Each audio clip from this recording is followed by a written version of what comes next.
बहू ये साड़ी लो और पहन कर आओ। माँ ये साड़ी तो बहुत भारी है, ये शायद मुझसे संभाली ना जाए।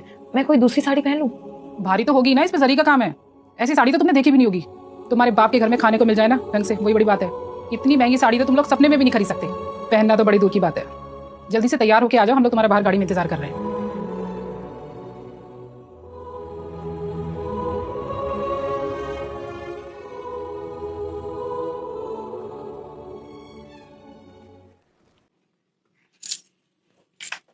मम्मी जी, ये एयर फ्रायर कैसे चलता है, एक बार आप बता देती तो।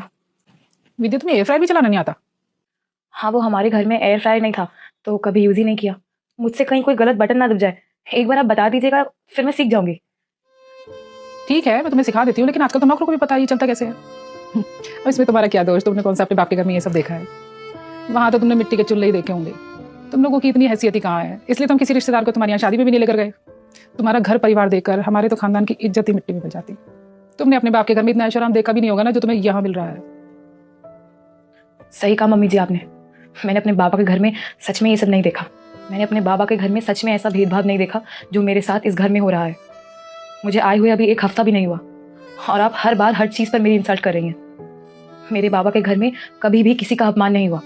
वहाँ भले ही मैंने महंगी और भारी साड़ियाँ ना पहनी, लेकिन जो भी पहना वो सादा ज़रूर था, पर उसमें किसी तरह का दिखावा नहीं था, किसी तरह का गुमान नहीं था। वहाँ भले ही रोज़ रोज़ पकवान ना बनते हों, बहुत ही सादा खाना बनता था, पर जो भी बनता था उसे हम हंसी खुशी खा लेते थे।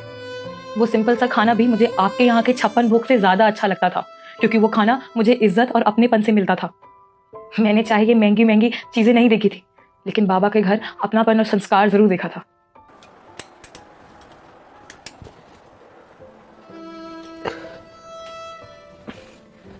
रुक जा बेटा, मुझे पता है तेरे मोबाइल में जादू काम नहीं कर रहा। जादू करने के लिए सबसे पहले इस लाइक वाले बटन को दबाना है, उसके बाद इस सब्सक्राइब वाले बटन को दबाना है, फिर इस शेयर वाकर इस व्हाट्सएप वाले बटन पर दबाकर रखना है। देखो बेटा, जादू हो गया। अगर विश्वास नहीं है तो एक बार करके देखो।